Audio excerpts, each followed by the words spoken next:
America लेकर आ रहा है एक नया प्रस्ताव यूएन सिक्योरिटी काउंसिल में सीज फायर का। तो चीन ने कहा है कि अब सारी दुनिया को फलस्तीन को अलग मुल्क का दर्जा देना पड़ेगा। उधर हिजबुल्लाह लगातार हमले कर रहा है और सफायत करके जो शहर है इजराइल का, वहां के नागरिकों को उसने धमकी दी है कि या तो शहर छोड़ के चले जाओ या मरने के लिए तैयार रहो। इधर हूथी के हमले में अमेरिका के एक फ्रेट जहाज के 2 कर्मचारी मारे गए हैं। तो उधर आईसीजे में दोबारा पहुंचा है साउथ अफ्रीका एक नया प्रपोजल लेकर। रमजान के पहले पहले ऐसा लगता है कि बहुत सारी बड़ी बड़ी घटनाएं होने वाली हैं। अभी तक की जो घटनाएं हैं उन सब का अपडेट लेकर मैं एक बार फिर से हाजिर हूं। जुड़े रहिए, देखते रहिए पूरा वीडियो।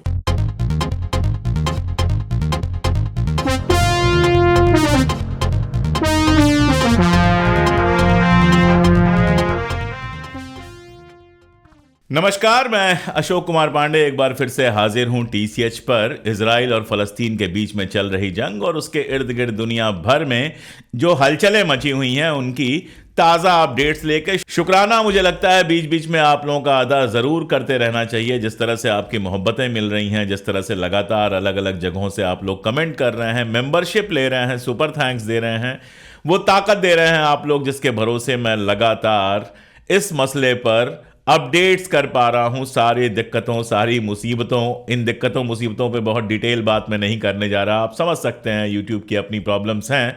तो उन सब के बावजूद अगर मैं अपडेट्स लगातार कर पा रहा हूं तो उसके पीछे आपकी दी हुई हिम्मत है। बहुत शुक्रिया सारे दर्शकों को। आज की सबसे बड़ी खबर जो मुझे लग रही है, जो मुझे समझ में आ रही है, वो ये कि जिस अमेरिका ने 3 बार यूएन सिक्योरिटी काउंसिल में सीज फायर का प्रस्ताव रोक दिया था वीटो लगाकर, एक बार नहीं, 2 बार नहीं, 3 बार ऐसा हुआ कि यूएन सिक्योरिटी काउंसिल में, आखिरी बार आप जानते हैं अल्जीरिया लेकर गया था यूएन सिक्योरिटी काउंसिल में यह प्रपोजल कि किसी तरह से जंग को रोका जाए, सीज फायर किया जाए, लेकिन अमेरिका ने वहां पर अपना हाथ खड़ा कर दिया और सीज फायर होने से रुकवा दिया था। वो अमेरिका अब यूएन सिक्योरिटी काउंसिल में सीज फायर का प्रस्ताव लेके जा रहा है। उसका कहना है कि हम 6 हफ्तों के सीज फायर का प्रस्ताव लेकर वहां पे आ रहे हैं। अब अमेरिका प्रस्ताव लेके आएगा तो प्रस्ताव पास भी हो सकता है। देखते हैं फाइनली कैसा प्रस्ताव ले आता है, क्या ले आता है।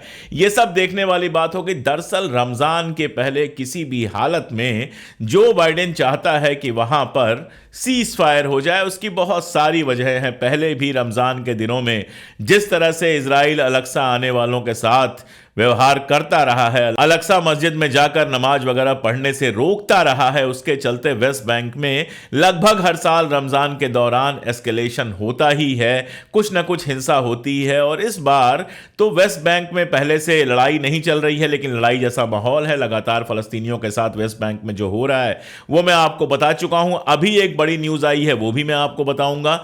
और गजा में तो पूरी लड़ाई चल रही है, और सिर्फ गजा में नहीं, अगर आप देखेंगे तो नॉर्दर्न इजराइल में हिजबुल्लाह लगातार अटैक कर रहा है। उधर हूथी के हवाले से बड़ी खबर यह आ रही है कि उसने यूनाइटेड स्टेट्स के एक फ्रेट कैरियर को सामान लेकर जो एक जहाज जा रही थी उस पर हमला किया है, जिसमें 2 लोग मारे गए हैं और कई सारे लोग घायल हैं या लापता हैं।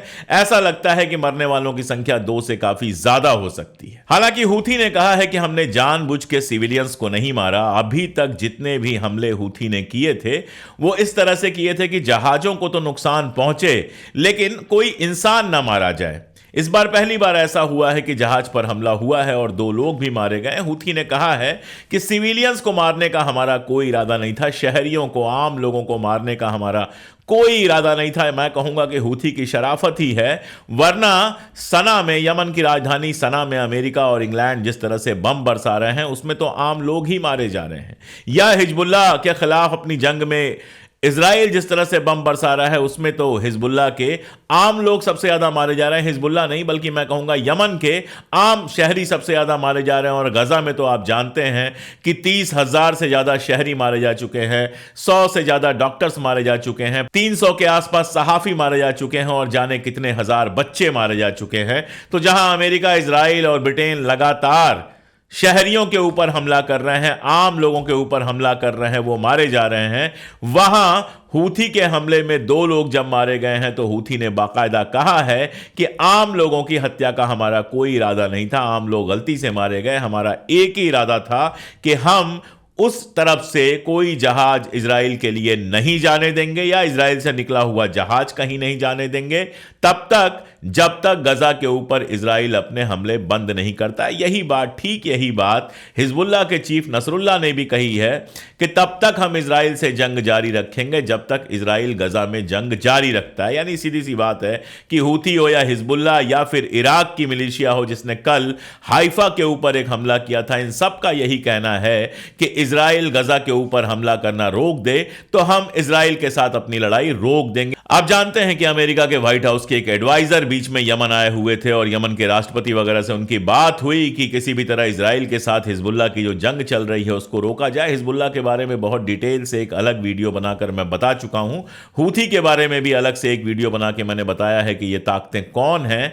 और लेबनान में जब वो जाते हैं तो लेबनान के प्रधानमंत्री ने उनसे बहुत साफ कहा था कि रमजान के दौर में हम शांति की बात शुरू करेंगे। उसके पीछे यही था कि रमजान के पहले युद्ध विराम के लिए जिस तरह से अमेरिका कोशिशें कर रहा है और अब यूएन सिक्योरिटी काउंसिल में गया है, बहुत मुमकिन है कि रमजान के वक्त सीज फायर हो जाए और सीज फायर अगर गजा में हो जाएगा तो बाकी जगहों पर अपने आप जो जंग है वो रुक जाएगी। तो जिसको ओनस कहते हैं वो ओनस इजराइल के ऊपर है। इजराइल अपनी जंग रोक दे, इजराइल गजा के लोगों के ऊपर लगातार बम बरसाने बंद कर दे, वहां के स्कूल कॉलेज हॉस्पिटल घर तोड़ना बंद कर दे, वहां के घरों में लूटपाट बंद कर दे, अपने आप बाकी सारी जगहों पर शांति हो जाएगी। लेकिन अमेरिका जो यूएन सिक्योरिटी काउंसिल में गया है उसको उसकी भलमनसाहत समझना बहुत बड़ी बेवकूफी होगी, क्योंकि इससे जुड़ी एक और न्यूज आई है। कल एक खुलासा हुआ है बड़ा, जो आपको मीडिया में नहीं मिलेगा, यहां तक कि अमेरिका की अपनी मीडिया में भी बहुत छोटी सी खबर देके किनारे कर दिया गया। और वो खुलासा ये है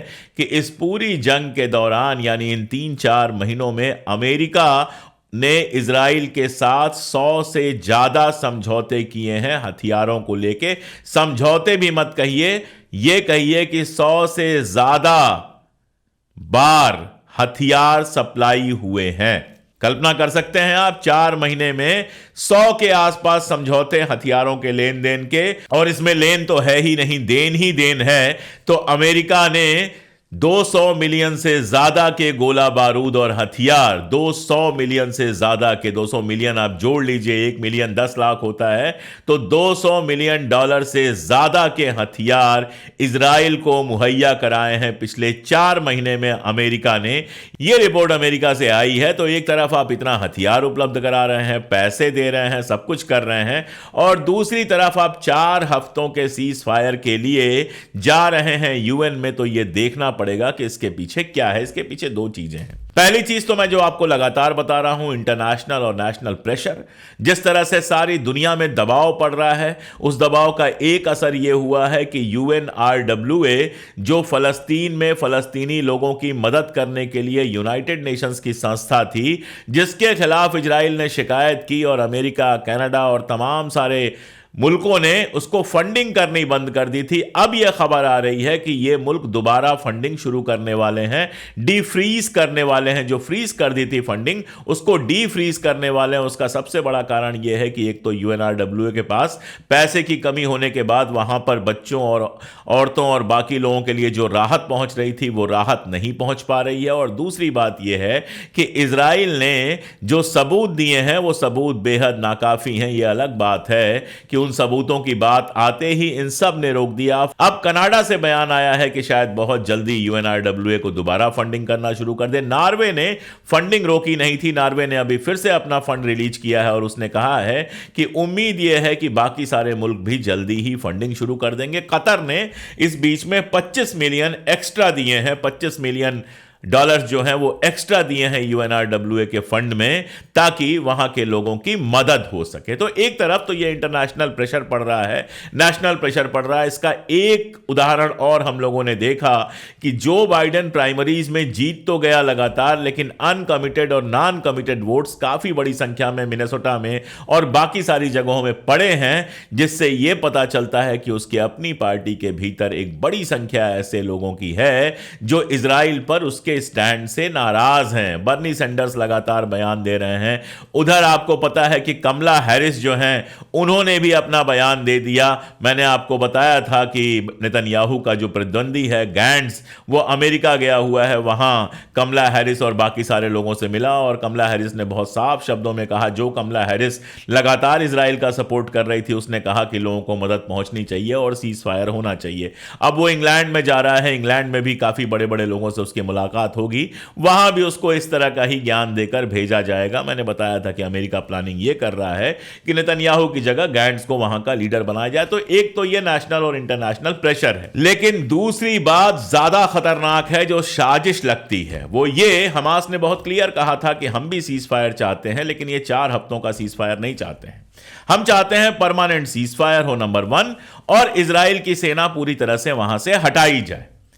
और हमास ने यह भी कहा था कि इजराइल जो शर्तें रख रहा है सीज फायर के लिए, दरअसल जंग के मैदान में जो वो नहीं पा सका, वो कूटनीति की टेबल पर बैठकर, बातचीत की टेबल पर बैठकर हासिल करना चाहता है। यानी जब जंग चल रही है तब तो लगातार नुकसान हो रहा है इजराइल का। अभी एक आंकड़ा आया है कि कितने कमांडर उसके मारे गए, कितने बाकी सारे लोग मारे गए, और ये हम सब जानते हैं कि इजराइल की नीति है अपने मारे गए लोगों की संख्या भी कम करके बताना। हालत यह है कि जो वहां का कट्टरपंथी यहूदी समुदाय है, जो जियोनिस्ट नहीं है, जो शुद्ध रूप से धार्मिक है, जो कभी भी सेना में भर्ती नहीं होता था, उससे कहा जा रहा है कि भाई आपको भी सेना में भर्ती होना होगा। और सिर्फ कमांडर नहीं मारे गए हैं, रिजर्विस्ट यानी ऐसे लोग जो सीधे तो आर्मी में नहीं होते हैं, लेकिन मुश्किल पड़ने पर जिनको आर्मी में भेजा जाता है, वो भी बड़ी संख्या में मारे गए हैं, बड़ी संख्या में घायल हुए हैं।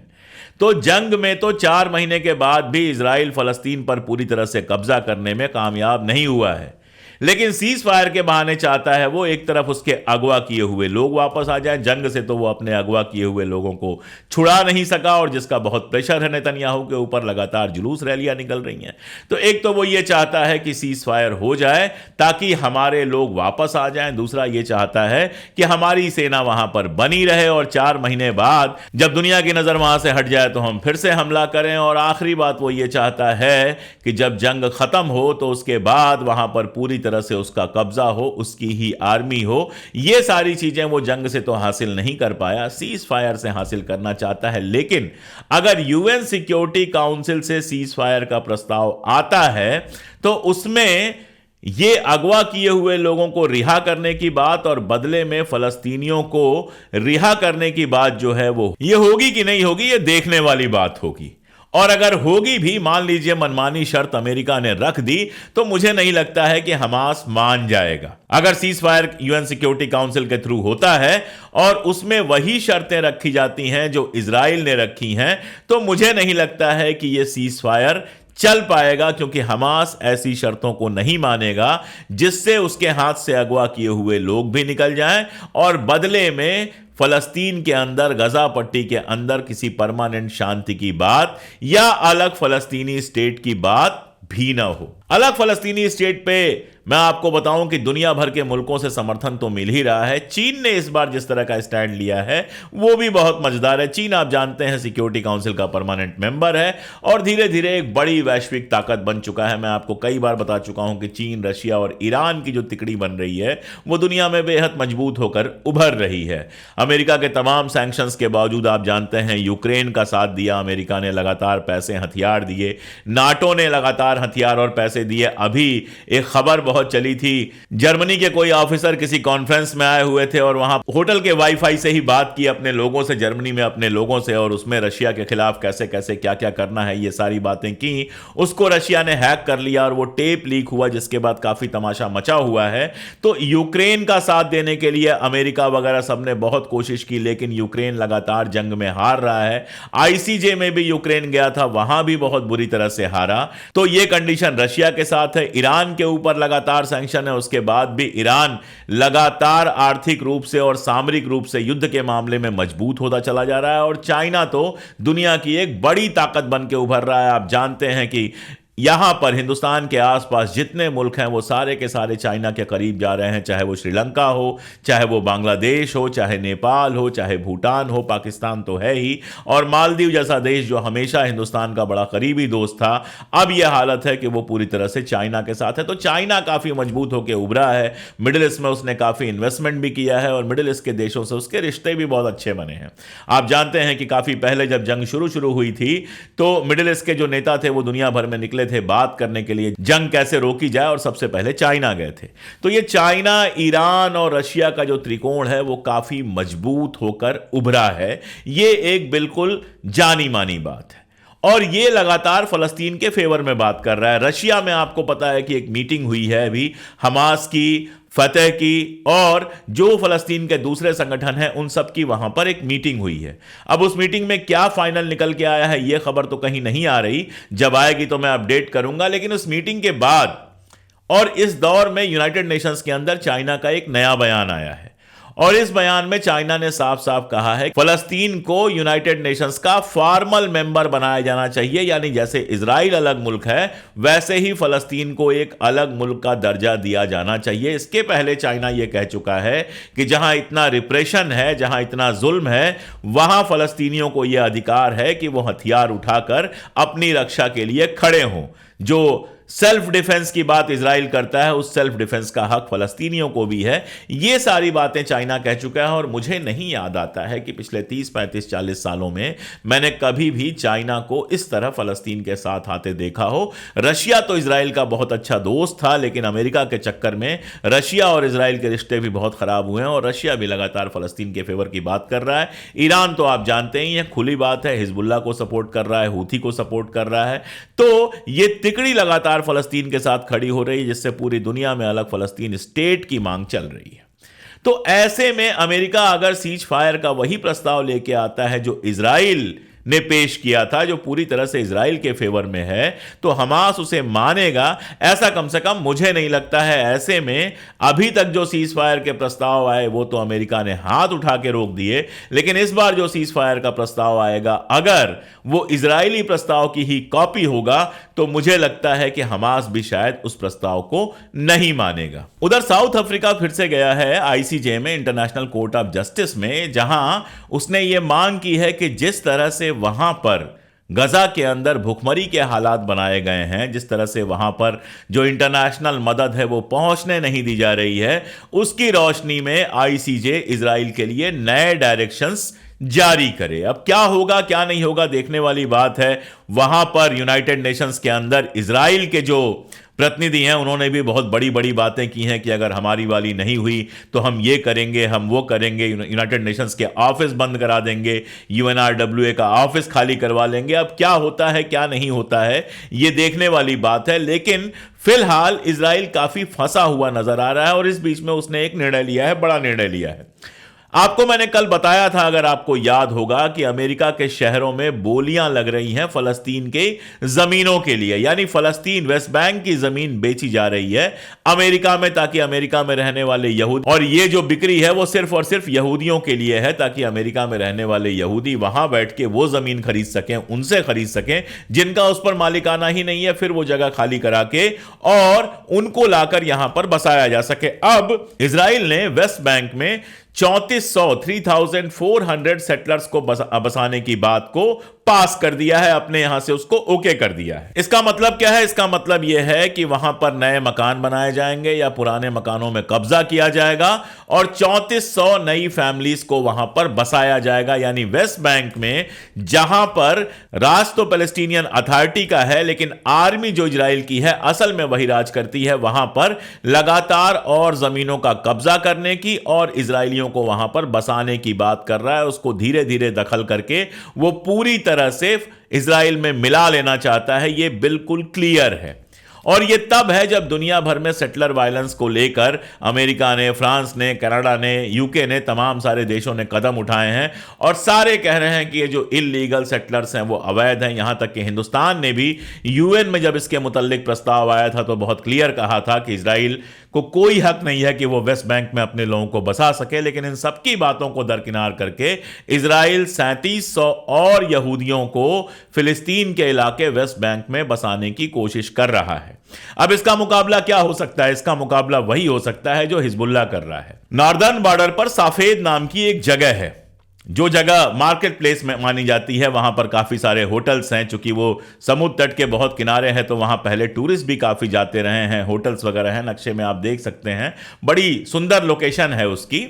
इजराइल के जो लोग वहां रहते हैं, जो बिजनेसमैन हैं और बाकी सब हैं, उनके मोबाइल पर लगातार हिजबुल्लाह के एसएमएस आ रहे हैं कि या तो ये जगह खाली कर दो या मरने को तैयार रहो। ये प्रेशर बना रहा है हिजबुल्लाह इजराइल के ऊपर और ये रिएक्शन है उस बात का कि वेस्ट बैंक में लगातार इजराइल अपने लोगों को बसा रहा है। अब मेरा सवाल बहुत साफ है कि हिजबुल्लाह जो कर रहा है अगर वह आतंकवाद है, तो इजराइल जिस तरह से फलस्तीन की जमीन पर अपने लोगों को बसा रहा है, जैसे फलस्तीनियों की जमीन बेची जा रही है अमेरिका के अंदर, वो आतंकवाद है कि नहीं है, यह सारी दुनिया को एक बार सोचना होगा।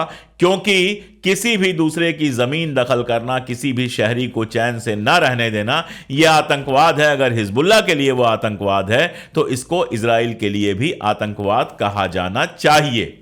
तो रमजान बिल्कुल करीब है, देखते हैं कि अमेरिका जो ये सारे कदम उठा रहा है उसका कोई असर होता है या नहीं होता है। अमेरिका जब वो प्रस्ताव लेकर यूएन सिक्योरिटी काउंसिल में आएगा तो समझ में आएगा कि वो साजिश है इजराइल वाला सीज फायर लागू कराने की, या वाकई कोई नीयत है सीज फायर की। ये सारी चीजें देखनी होंगी और देखना होगा कि इन सारी चीजों पर अरब देशों का और दुनिया का क्या रिएक्शन होता है सिक्योरिटी काउंसिल में।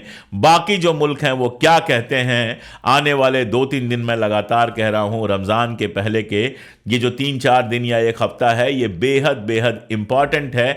इसीलिए जैसे जैसे अपडेट्स आएंगे मैं अपडेट देता रहूंगा। आपकी अगर ताकत मुझे मिलती रहेगी, आपकी मदद मिलती रहेगी, तो मैं लगातार फलस्तीन पे बात करता रहूंगा। ये कोई ट्विटर पे ट्रेंड नहीं है कि एक दिन चलेगा अगले दिन उतर जाएगा। ये एक ऐसी बात है जिसको लगातार करना बहुत जरूरी है। सारी दुनिया में दबाव बनाना बहुत जरूरी है ताकि फलस्तीनियों को उनके हक व हुकूक मिल सकें। इसलिए मेरी आपसे बस इतनी अपील है कि जहां तक हो सके हमारे वीडियोस को पहुंचाने में मदद कीजिए। अगर आपने सब्सक्राइब नहीं किया है अभी तक चैनल, तो सब्सक्राइब कर लीजिए, दोस्तों को कराइए। अगर आप हमारे मेंबर बन सकते हैं, हमारी माली मदद कर सकते हैं, तो 3 रुपए रोज से भी कम पर आप हमारे मेंबर बन सकते हैं ज्वाइन का बटन दबा के। और अगर आप हमारी कोई माली मदद करना चाहते हैं, आर्थिक मदद करना चाहते हैं, तो सुपर थैंक्स का ऑप्शन है और साथ में जो पिन्ड कमेंट है उसमें हमारा लिंक है, उसको क्लिक करके आप सीधे हमारी मदद कर सकते हैं। यह बात मैं बार बार कहता हूं और कहता ही रहूंगा कि अगर आप हमें ताकत देंगे तभी हम कैमरे और सत्ता की आंख में आंख डालकर लगातार सच कह सकेंगे। बहुत शुक्रिया।